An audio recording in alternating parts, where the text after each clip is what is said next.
रोने पीटने हो गए, सब दुख पा लिए। गुरु जी ने समझी बात।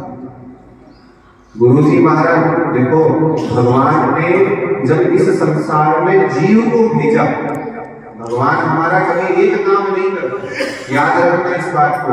भगवान ने पाप को बनाया, पुण्य भी बना दिया। भगवान ने सुख बनाया तो दुख भी बना दिया, रात बनाया तो दिन बनाया, देवता बनाए तो असुर भी बनाए। भगवान एक काम तो करते ही, उसका विलोम, उसका साथ देने वाला जरूर बनाता है। तो भगवान ने जब संसार में जीव को बनाया ना, तो जीव संसार में जाएगा, संसार में जाएगा तो कर्म बंधन में बंधेगा, अच्छा बुरा पाप पुण्य करेगा, सुख भी पाएगा दुख भी पाएगा। तो भैया इसकी निवृत्ति कैसे हो, इसको शांति कैसे मिलेगी जीव को? मेरा कोई अंश अगर मुझसे दूर जा रहा है, इसको शांति कैसे मिलेगी भैया? तो भगवान ने उसको शांति देने के लिए, उसको आनंद देने के लिए, ये तो जाएगा राग रंग में डूब जाएगा, माया में खो जाएगा, इसको मेरी याद कौन दिलाएगा?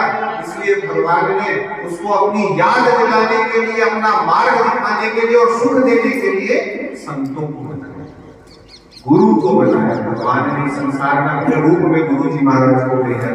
और ये जो गुरु जी महाराज ने क्या करते हैं, कोई भी शिष्य आया, आप लोग गुरु जी के पास आते थे, गुरु जी कभी नहीं कहते थे कि यार बोले मैं क्या करूं, गुरु जी हमेशा कहते थे बोले चिंता मत कर, कोई बात देख रहे तो ऐसे कर, रास्ता बताते थे, तेरा ये बेटा ऐसे कर लेगा, घबराता ना, इस परेशानी का उस दिन समाधान हो जाएगा तो ये कर लेगा।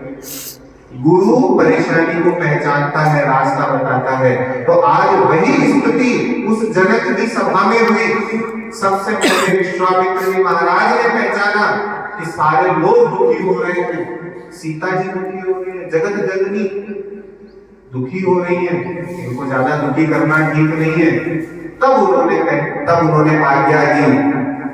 राम जी महाराज को कहते हैं भंजहु शिव चाप, बोले महाराज खड़े हो जाओ, मेट हूं तात जनक करता पा। बोले राम जी महाराज खड़े हो जाओ, अब जाओ और इस दशरथ का दुख मिटा लो। सीता जी कौन है? अष्ट सिद्धि नव निधि महालक्ष्मी का रूप, सारे संसार की स्वामिनी है, माता महालक्ष्मी है सीता जी। उन सीता जी को, ये हम लोगों के लिए शिक्षा भी है भाई। देखो ये छोटी छोटी बातों में तो ज्ञान निकलता है, गुरु महाराज जी तो ज्ञान देते हैं। उस महालक्ष्मी को अगर प्राप्त करना है, उस आनंद को अगर प्राप्त करना है, तो भैया खुद खुद के अगर भागोगे ना तो कभी कल्याण नहीं होगा। खुद की बुद्धि से 2 कदम चल लोगे, मंजिल नहीं पा पाओगे, रास्ते में कोई ना कोई गुरु जरूर चाहिएगा। और भाई गुरु तो ये काम करता है। राम जी महाराज उस निधि को प्राप्त करना चाहते हैं, लेकिन जब तक गुरु ने नहीं कहा तब तक खड़े नहीं हुए। हमारे यहाँ भी कहा जाता है कि कोई मंत्र सिद्ध करना है, कोई सिद्धि प्राप्त करनी है, जब तक गुरु आज्ञा नहीं देगा तब तक भैया कोई सिद्धि प्राप्त नहीं होगी। जैसे ही गुरु जी ने कहा, राम जी महाराज उठे, सहज ही चले सिंधु नतगामी, जैसे तो हाथी चल रहा है एकदम नशे में भर के, तुरंत गए, उठाया, धनुष तोड़ तोड़ के फेंक दिया। छोटा सा काम था उनके लिए, लेकिन जब तक गुरु की आज्ञा नहीं हुई, जब तक गुरु की कृपा नहीं हुई, तब तक वो नहीं कर पाएगा।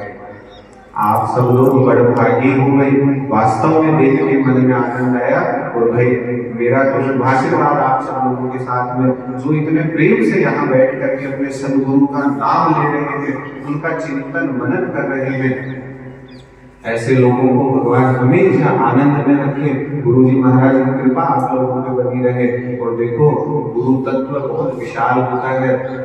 एक ही अक्षर शिष्य को जो गुरु वेद बताए, नाम की नाव में बैठ के भव सागर तर जाए। तो भैया आज के समय पे गुरु जी को सबसे बड़ी श्रद्धांजलि हम लोगों की ओर से, हमारे सबसे बड़ा भाव उनके प्रति यही होगा कि जो गुरु जी महाराज ने बताया वो नाम सदा याद रखना। जिस धर्म के लिए गुरु जी महाराज ने आप सब लोगों को तैयार किया, धर्म की सदैव रक्षा करना, अपने धर्म में अडिग रहना, यही हमारी ओर से सद्गुरुदेव के श्री चरणों में सप्रेम सबसे बड़ी पुष्पांजलि है। बोलिए श्री सद्गुरुदेव भगवान की, बोलिए आनंद कंठ भगवान की। और एक भगवान गुरुदेव महाराज के श्री चरणों में एक भजन की एक लाइन आप सब लोग मिलकर के दोहराए, भगवान को पुष्पांजलि भी चढ़ानी चाहिए। तो जैसी उस तक पहुंचे उसी रूप में पुष्पांजलि उनके प्रति समर्पित है।